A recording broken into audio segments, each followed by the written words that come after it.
In studio, Chad Rosema here to host the action during the pregame show on this Friday night. 11 races coming your way as we kick off our 4-day stretch. Again, the weekend just getting underway for many. This is kind of the start of our work week, Randy.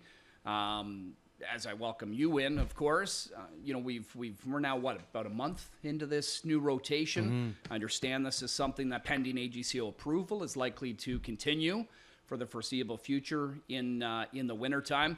I'm enjoying the 3-day stretch off, other than, we do have some prep work, obviously, to get done, during the week. But when I look back at Monday, it seems like it was forever ago. Yeah.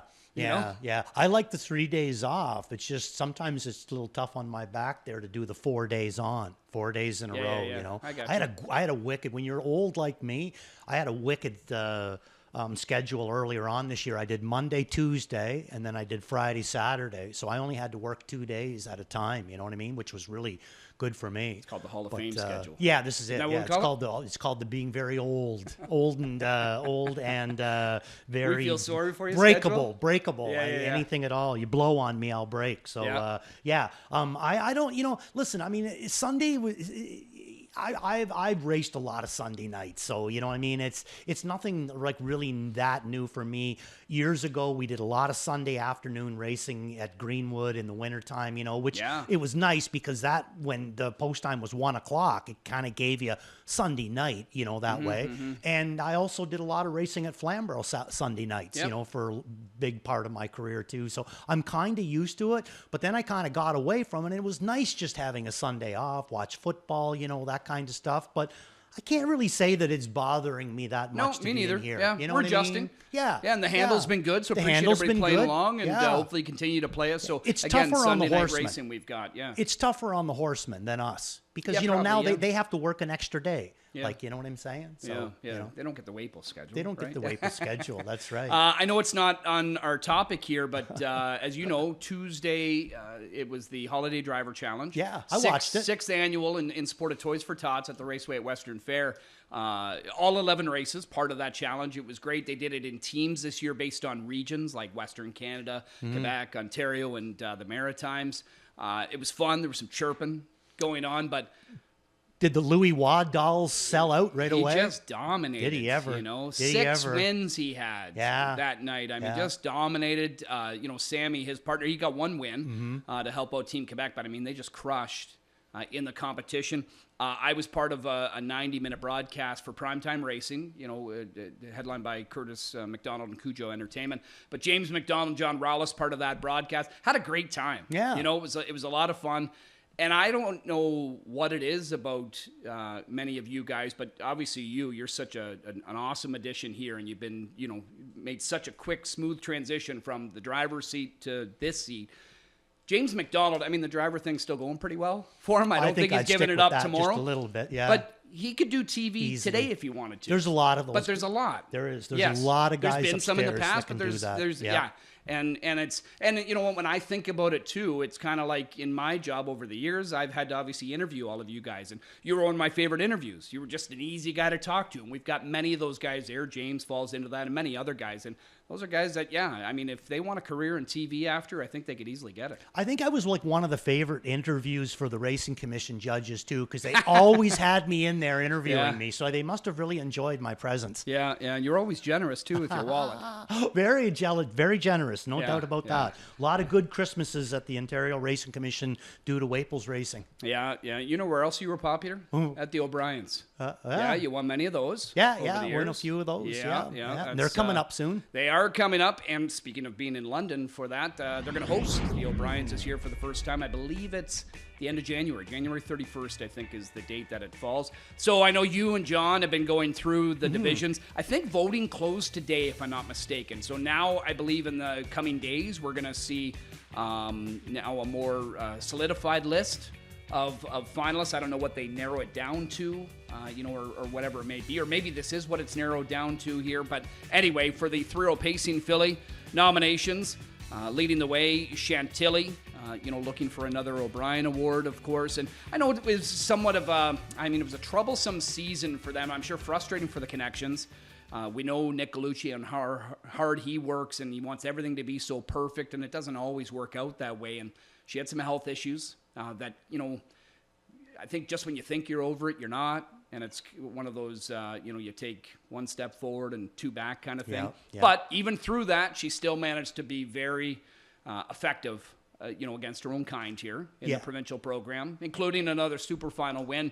I would say this is going to be a pretty tough division for her not to wrap up again, but Perfectly Chic had a pretty good year as well. I think that they got it like it's not that it's listed in any way. It's just obviously by money, but to me, they've got it listed properly anyway. Chantilly, Perfectly Chic. I think she was the top one this year, and I think Perfectly Chic did a great job of, when Chantilly wasn't around, then she was the big girl on the block. Yeah.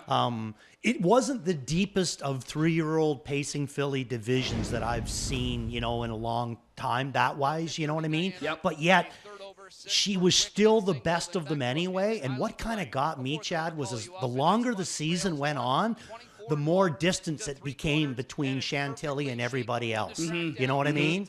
So even though maybe it wasn't the greatest year for Chantilly or what they were hoping for, it was still good enough. I mean, if she was at 80%, it was still good enough to be the best one. Yeah, this is Perfectly Chic's win in the Grade 3 Simcoe.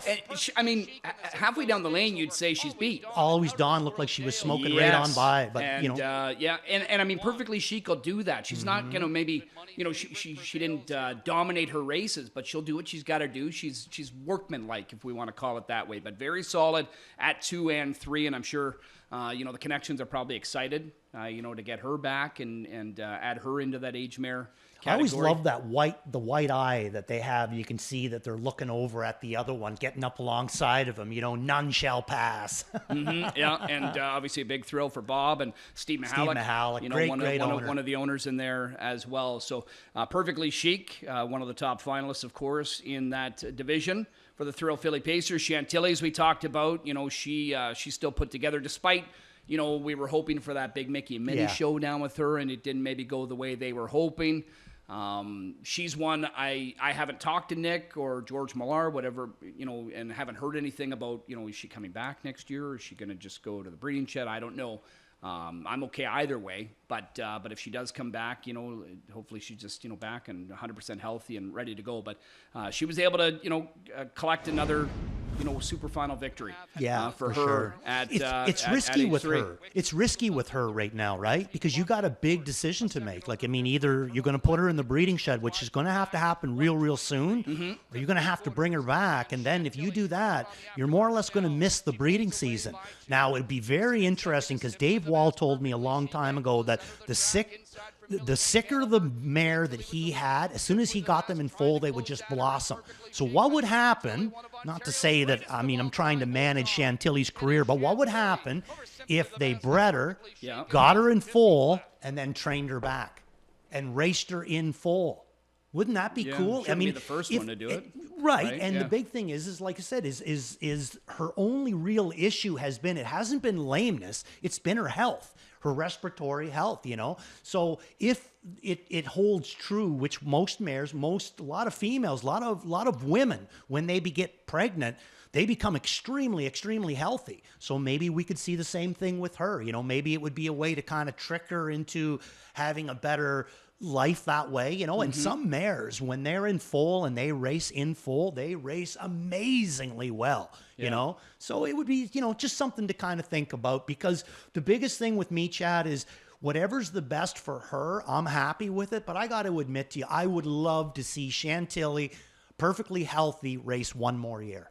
Yeah, no, I'm with you. Especially when you think of what Nick and Millar Farms have done with other age mares that they've had over the years, right? Yeah. And they've been a lot of fun to watch, right? So, and she's got that kind of prohibition legal type look to her. She does, right? And So anyway, we'll see. I'm sure we'll get more and more of that news, Best of luck either way. Yeah, exactly. So the other division that we want to talk about, the mares for the trotters, so the older mares. Now, this is kind of a tricky division because when you think about it and you break down our stake schedule, I mean, obviously, you don't have the Ontario Sire program anymore, right? That's that's done. There might be some Ontario Sire events or whatever that you can get into, but we have the Armborough Flight.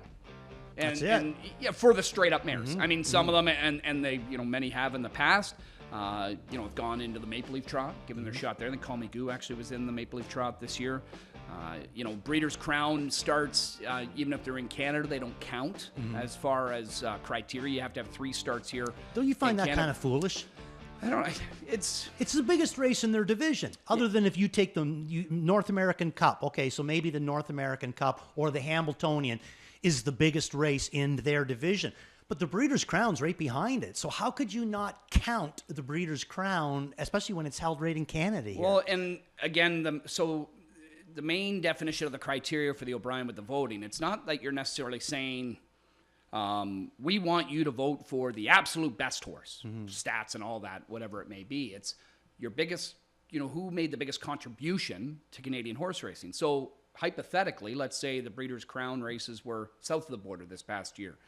And one of these horses had a bunch of great starts here and then went there, won the Breeders' Crown.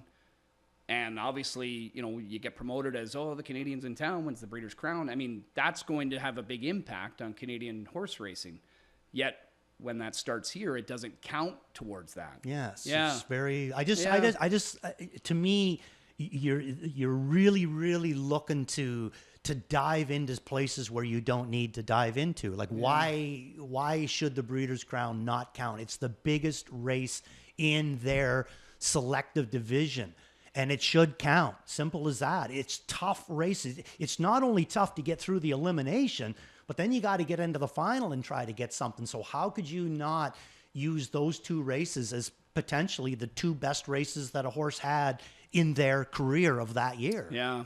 But bottom line is, I mean, when you look at this lineup of horses, I mean, Bella Cavala, Cadiddle, I mean, these are overnight horses for the most part, right? A Willie's Home Run, obviously tested Sydney. She didn't have a big season this year. Call Me Goo and Emoji Hanover, we know them more as Grand Circuit types, especially Call Me Goo when she comes here. It's just been a division where nobody lit it up. So you're telling me Eminem's Dream didn't have enough races in Canada? She only had the Breeders' Crown. I guess because I think they went straight to the final. So I think with the Breeders' Crown final would have been 3. Yeah. See, yeah. I mean, I don't understand. And there'd be others that fell into that same category. Yeah. But anyway, we're going to look back at the Grade 2 Armbro Flight. Call Me Goo did not win it. She has won it. I think she was the defending champion, if I'm not mistaken. I'm trying to remember. She won it last year? Oh, I didn't realize that. I think she had won it the previous year, if I'm not mistaken. But anyway, she ended up being second here. James got it with Dial Square. Ended up winning. That was MM's Dream, actually. That's on the top. Emoji Hanover was in here. I think Bob was driving her. Was Bob on her this time? I think so, yeah. Or did he drive her in the Breeders' Crown? But anyway, so yeah, Call Me Goo to the inside ended up being second, but it was Dial Square getting the job done in that spot. For Emoji Hanover, what she has done here locally is, she's beat the boys. Her last overnight start here was at a fairly high level. I think she beat the likes of Quebec Hanover and some others. Not that she hasn't beat the boys before. And she took her lifetime mark actually in that win, 52-3, or equaled it. I think she's done that a couple of times. But I think she wins the Steel down in New Jersey, Hambo Day, if she don't make that break. Wasn't that the Steel that she was racing in? Yeah. And she looked to me like she was going to, she looked live, and then she ended up making a break. Maybe that would have, definitely put him with a bigger year. But the talent is definitely You probably there. remember this race, even though it was an overnight, but it was against a pretty good group. And again, I think this might have been Quebec Hanover on the lead here. But here's Tyler Jones now setting Emoji Hanover down in this October 7th overnight, able to win in 52-3. Again, her lifetime, best performance in there. So yeah, I don't know where the voters will go in this division here. What a difference Emoji Hanover when Luke went to the Pelling Pacifier. She was really struggling. She was hot. Like I said, remember down at the Meadowlands, Hambo Day, looked like she was going to win the big trot down there. She blew up, on a break. Then she came back here a couple times. We'd see her out on the track. Louis, he was struggling just to keep her quiet. Then Luke goes to a Pelling Pacifier, and instantly she changes around. Yeah. And you can just see each time that they'd race her, they could, keep her quieter longer. You'd see her out in the post parade, she was nice and quiet. Big change. I think that if somehow that change had came in, say a couple weeks before the Meadowlands, her year could have been a lot different because the speed and the ability is definitely still there. Yeah, and again, Luke Blaine determination, they'll have some options too about what they want to do. Do they want to keep right? Because they have some great mares, but super well-bred mares that obviously are going to be, broodmare prospects for them down the road. Maybe even next year. I don't know. Again, we'll start to hear that news, a little bit more. Standardbreedcanada.ca, pretty good at releasing all of that. So those are the couple of divisions we're looking at for tonight here on our O'Brien coverage. I think you guys still have a couple of more, maybe the coming days, before we kind of wrap into that. So yeah, just looking forward to that. So we're about 7 weeks away from those being done. Haven't heard anything yet about like hosting or anything like that, but that again will be coming. But good luck to London and the entire venue there. Let's get into tonight's coverage. We've got some series getting underway, and this is a sure sign of the holiday season when the Niagara and the Valedictory start to go, because when you think, you talked about racing Greenwood in Sunday afternoons. Remember the Greenwood days with, I know a bit before my time, but I always hear everybody talk about it and how big the Greenwood days were on the Boxing Day matinee cards. Oh, it was huge, man. Huge crowds. And again, you get these series that, typically wrap up on, it's just a Boxing Day tradition. Yeah. The funny part too at Greenwood, it would take you, if you were coming on track, it would take you forever to find a parking lot. And they were huge parking lots. Yep. And it was right downtown. So many people were getting there by streetcar, but so many people would drive too. But even worse is if you left the racetrack and then you came back just as, say, the 10th or the 11th race was going and people were starting to come out, you couldn't get in again because now by that time everybody's leaving there. Yep. The crowds that they had down there were just fantastic.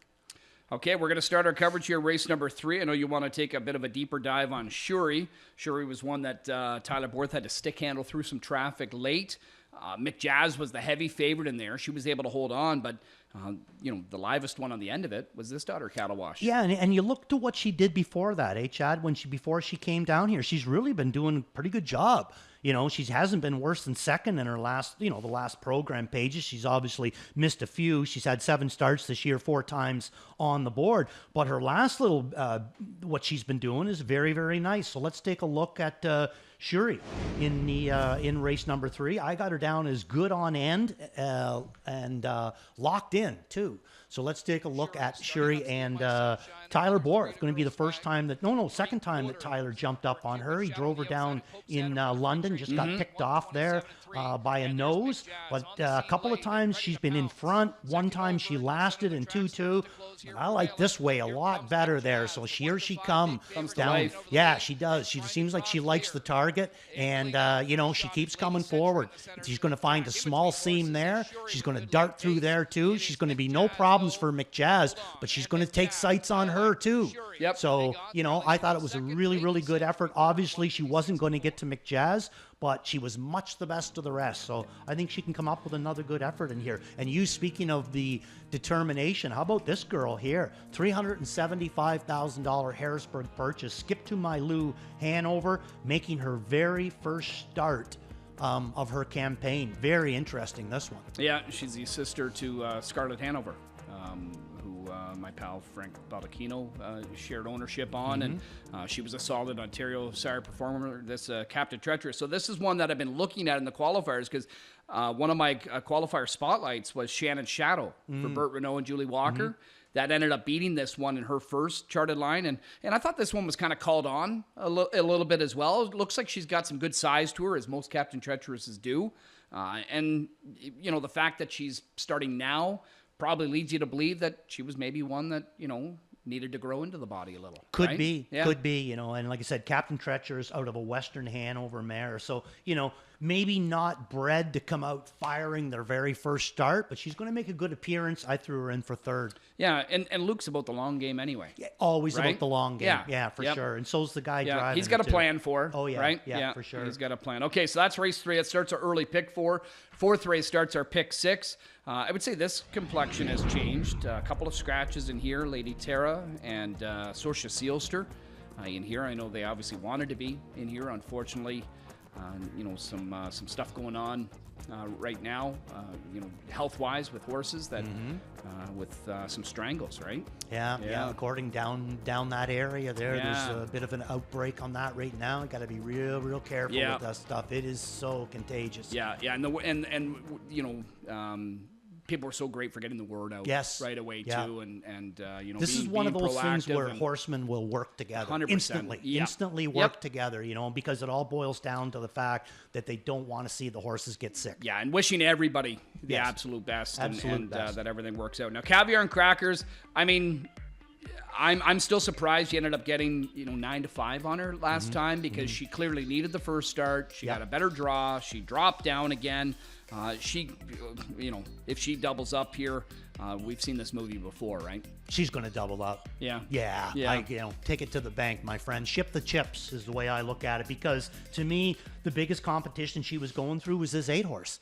Sorcia Sealster locked in her last start and looked amazing. We were going to show you the replay on Sorcia Sealster, but she's not going to be here tonight. Yep. So we're going to take a wait and see on that. At all times, I had Sorcia Sealster in for second, but it was such a good race that I really wanted to show you the fact that she was so live on the end of it.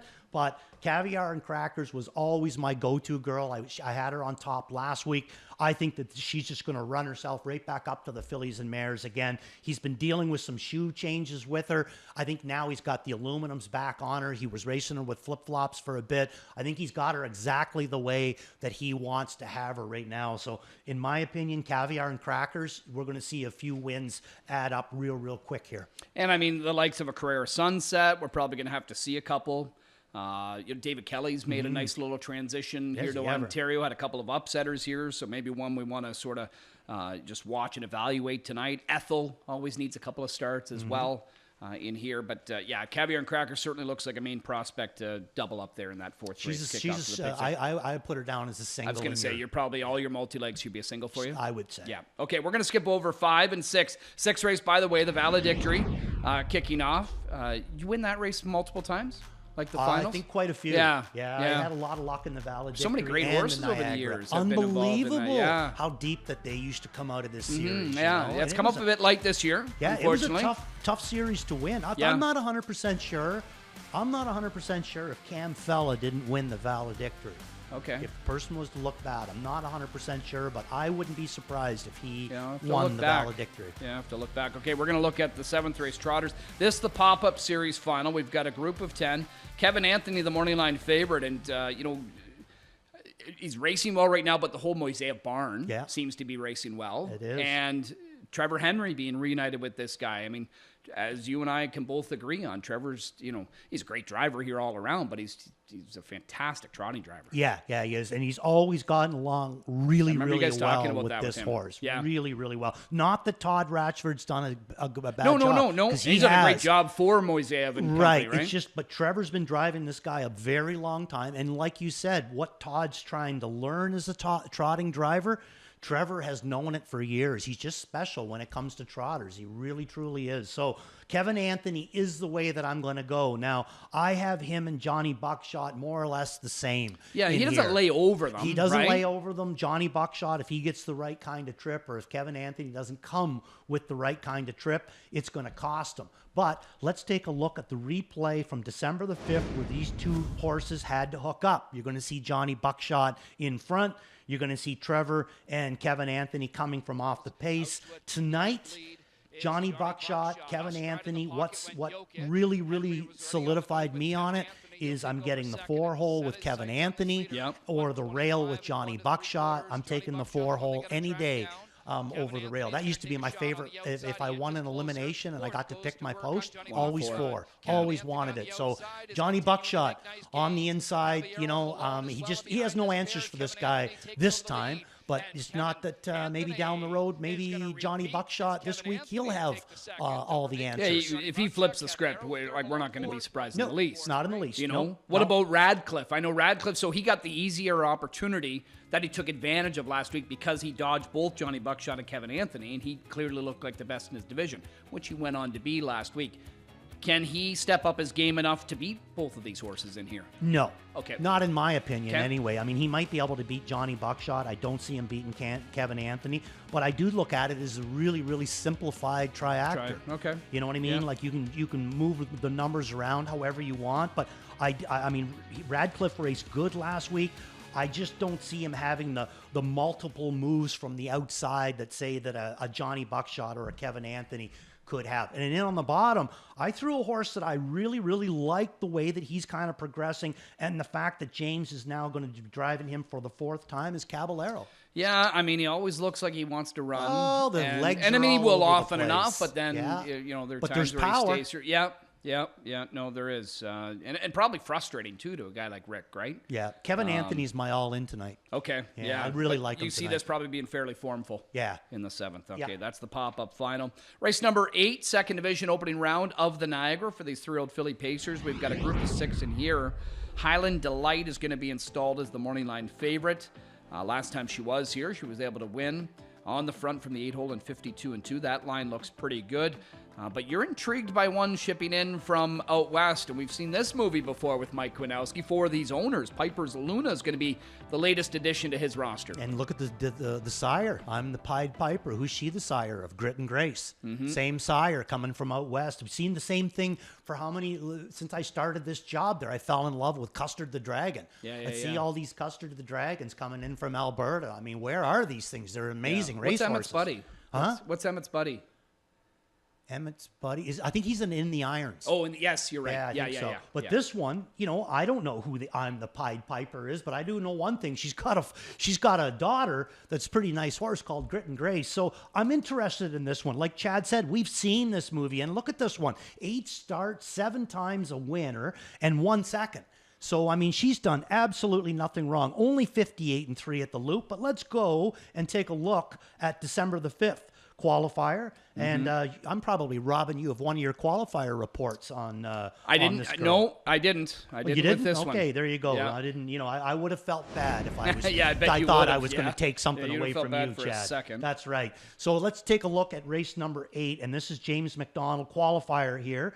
And, you know, look what she'd been doing out in the Loop. I don't know who she's beating out there, but she's beating them. She knows how to win races. We've seen this movie before. Let's take a look at this qualifier. And again, you know, the horse up on top here, she's going to get completely away from these, the rest of these. This is the David Kelly's one. But look at the body language on James.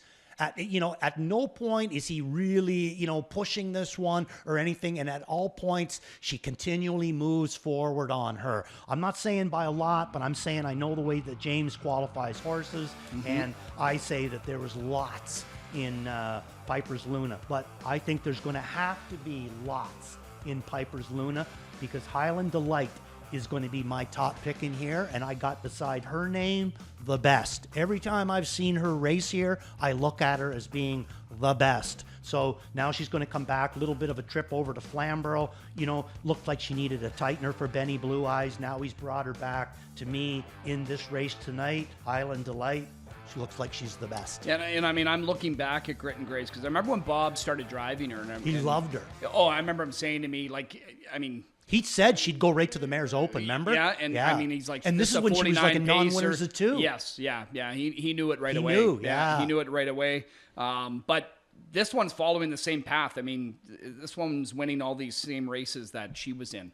It's not the same mare, is it? No, it's not. Okay. No, this Great Western, the Lace, all those. Now, this one's putting up more wins. Where it's a bit different is that when Grit and Grace came here, she had a couple of starts in kind of the numbers of 2 classes here, which she did well in before going into the Niagara. Then she got into the Niagara. She was second, then 6th, but second in the final. But yeah, Piper's Luna looking to kind of follow that back here for Lorraine Ray. If I'm not mistaken, I think one time Grit and Grace raced here, McClure had only one drive, and it was her, and he came in for her. That's how much he liked her. Okay, all right. We're going to skip over 9. We'll go to 10 here. It's the second valedictory division for the opening round here. Group of 6 in this one. 7-5 and 8-5. Very close in the morning line odds between a pair of horses, the Tulsa King and Dance Captain. I mean, I see the appeal from maybe a time perspective on both of them, but I wouldn't say that necessarily means that they're going to happen to see it through. I mean, I think a Blazing Cruiser is just coming back here. This is a horse that I could see, coming up with a better showing. Second start back, for Rod Hughes and company. Ratchford does go to the Tulsa King, but Blazing Cruiser picks up James. Yeah, well, and Tulsa King is trained by Todd's sister. Yep. Maybe trying to keep things kind of nice in the family there just before Christmas, who knows? But Blazing Cruiser is one of those horses that kind of stands out in my mind because he is incredibly fast. You hear me say that all the time. Oh, this is a very fast horse. Oh, this horse is very quick. And this horse, blah, blah, blah. This horse is very, very fast. Fast to the point that I think sometimes he blows himself apart, with his racing.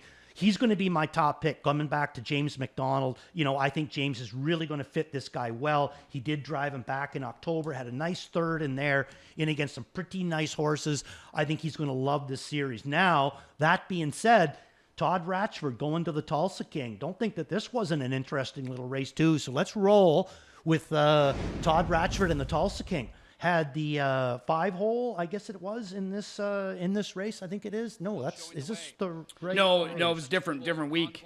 Yeah, the Tulsa King hasn't raced since the end of November. Was in against Ethereum Party. Right. But Blazing Cruiser was in against Ethereum Party again, winning last time on December the 6th. And I think that's what we're showing, right?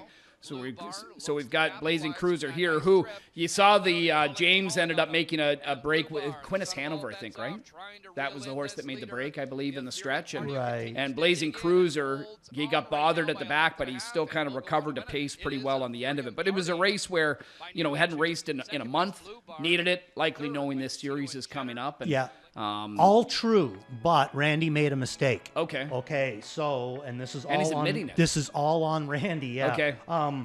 Blazing Cruiser. Yeah. Again, I got him on top. That didn't change. But what I should have done, and I made the mistake when I sent in my notes. You wanted to show the Tulsa King's replay. The Tulsa King. That last race of the Tulsa King. This horse was loaded, I mean running over horses. That's the one that I wanted to show you. Blazing Cruiser. I'm still going to go up on top with him. But trust me, this Tulsa King was live. I don't think that Todd is just going to it because he wants to keep Mary happy. Yeah, I think this one's live. All right, and you know what? You can check out those replays on YouTube. Yeah. It's too. just my mistake. Just toss those in, or if you've got an HPI account, just click on that horse's last race replay. So nice having a mistake and you don't get fined for it. It is nice, There isn't you it? go. Yeah. Well, we haven't heard yet. All right, race 11 to close things out. Jackpot High Five finale. It's grown. We're at 132,000 plus. That'd be a nice little Christmas present. Would it ever? Wouldn't it? Yeah. Field of 9 now with the scratch of the 5 Amadal in here. It's a nominators of 1,250 last 4. Optional claiming 12.5. Not sure they go much lower than that as far as these conditions for the mares. Flight Crew, lukewarm morning line favorite. She's racing pretty well. She's got speed. She's got an inside post. I know Jameson's going to be off, I think, a couple of weeks. So Billy Davis picks this one up. He's familiar with her. Where do you go? I went to the 4-horse Woodmere Flojo in here. Again, we're going to show you that last replay of her. I had her down as very good on end. Dominic Ledoux going to send a bridle change on her. He's going to add a Murphy to the inside. So if we see her maybe running in a little bit, hopefully that'll be corrected. Flight Crew in for second, and Cheese Party, who I used last week. I thought maybe she was in kind of a bit of a bad position, but I'm not sure if she's going to be in any better of a position this week. I got her in for third. So let's take a look at Woodmere Flojo. James McDonald out of the 10-hole this time at the tune of 20-1. So she got a lot of ground to make up already from there. And already from there, too, you can see she's kind of a big girl. Not overly big, but big and solid. She can take the war. So she's out of Arthur Blue Chip, out of a Western Ideal mare. Wow, if I could ever own an Arthur Blue Chip out of a Western Ideal mare, I would be really, really happy about that. I love Western Ideal. You just shell out $22,000. There you go. And I drove Arthur Blue Chip, so I like them both. But here she comes on the outside, making ground. Really the only one that's continually making grounds the whole way. So I'm going to take a chance with Woodmere Flojo coming right back to the same class on a good date. And, I think that if she gets the right kind of trip, doesn't have to race from so far back, I think she can be a part of it. Yeah, big effort from Samara Hanover there, yeah. too. First over. Yeah. Yeah, to hold on for that one. Okay, so that's a look at the card. It's Friday, so we've got qualifier spotlight from me, I look back at last Friday's. I think it was last Friday's because we moved them again this week to tomorrow. Right. So I think I saw 5 qualifiers for tomorrow. But last week, I think there were 7 qualifiers. Again, readily available on YouTube to check them all out. I think it's just such a great handicapping tool. Yeah. All year to be able to see those. So a couple of horses that just sort of stuck out to me a bit that we're going to show you their replays. Montana Slim is one. You probably don't recognize the name, but this is a David Kelly horse. One of many that he's brought here. And again, he's been having some stuff. I thought did a nice job following cover to a second place finish in the first appearance since the beginning of November. Paced home in 26-4. And we're going to show you this replay because I just want to show you how David Kelly's, 26-4 in the end of it. Yes, might have got a second over trip. Jameson ends up winning with the horse that's first over, but this one is gaining at Jameson's charge in here, and I don't see David Kelly really doing a whole lot as far as calling on this one. You know what I mean? Was there show betting on this race? Yeah. But, Kelly's just sitting pretty cool here. I would say. He's just letting, just letting them pace. Yeah, I would say. Yeah. And, ends up gaining here at the end. Jody's horse is going well, too, in this contest. But I just like what I saw. And now this horse is going to be out on Sunday on the program. Race 1. In like a low condition, like doesn't have much money on the last 4, so fits pretty cheap. This could be a horse that maybe could win right off that qualifier. I would say. Wouldn't mind that. But then this one I'm kind of excited to show Seclusion. Yeah. Because they're good horses coming out of that qualifier. And tomorrow we've got a great looking 12-pack. Yeah. We've got a Mares Open that she's going to be a part of. We've got an open pace, 10 horses, Loaded. right? Loaded. Yeah, Bruce got the 9-hole. Tarasi back in again. I think he's got a great draw. Yeah, he's got the middle. Remember the there. Alamo in the middle. Yeah. Is it the putty horse that's coming back off the shelf? Yeah, that was he's winning a soaring bunch. now. Yes, that's it. Yeah, he's on the outside, I think. Is he okay? I think so. All right. Yeah. But anyway, so Seclusion, I want to show you the replay, but for this one in the qualifier because you see Louis, unhurried, content to just sit fourth throughout this. It's going to be about the final 8. What I notice is Louis is going to go to get to the outside. Well, then Plant ends up going just in front of him with the eventual winner, who is Miraculous Desby, I think is the name. And I think this horse raced. And I almost feel like Louis' horse had to pump the brakes just slightly when he came out in front of him, and then follows the winner. But I like how she's pacing on the end of this. She looks sound and smooth, and she's just gaining right in between. He had to take a bit of a hold there, just missed second. To me, it was a really good showing in that qualifier. She was good in both of her showings prior to missing some time due to sickness. She comes back on Lasix. I know you're a second start Lasix guy, but hey, maybe this one could be a price horse to consider at the top level for no doubt tomorrow. about it. And I think that's a good eye on your part because, in my opinion, I think that the second one that you showed, I think Louis, he did get stalled. I think he got just a slight stutter step. And he had to start her up cold. Yeah. And a lot of horses, you can't do that. You know what I mean? Start them up cold. She did. She just instantly started forward, So good eye on your part. I think that he did lose some momentum. Look at the Waples approval. There you go. The Waples stamp of approval. I like it. Huh? I like it, yeah. There you go. Well, here's the Waples stamp of approval for his 4 plays tonight. I'm going to leave you with these. You chat about that. I got to jet upstairs. Man. Good to see you, buddy. Yeah, you Have too. fun here tonight. We'll be talking. Okay, right on. Good to hear from you, Chad. Okay, and thanks a lot for the work. Okay, so we're going to start off with race number 3, and that is going to be Shuri. This is going to be my Waples watch. All in Kevin Anthony in race number 7. Beat the Fave is going to be Blazing Cruiser. I don't see him being the favorite in there. I think that Tulsa King will be the favorite. And then Worth a Look is going to be Woodmere Flojo in race number 11. I'm not 100% sure if she's going to get if I'm going to get a big price on her, but she is 6-1 morning line, and if I could get even half of that, I'd be pretty happy about it. So that's going to be my plays of the night. Couple of the resident handicapper, Ghislaine, is unfortunately scratched tonight. Pay attention. Well, Ghislaine, you're scratched. Imadahl won't be with us tonight. Garnet going to go Light Chaos in race number 1. Going to start the night off with a spot play at 10-1. Kevin Plaucha with the DRF analyst. All smoke and mirrors in race number 11. Also at 10-1 value play. He's got that one marked down as. So stick around. Stick around and we'll be back in a few minutes. We're just going to take a quick break.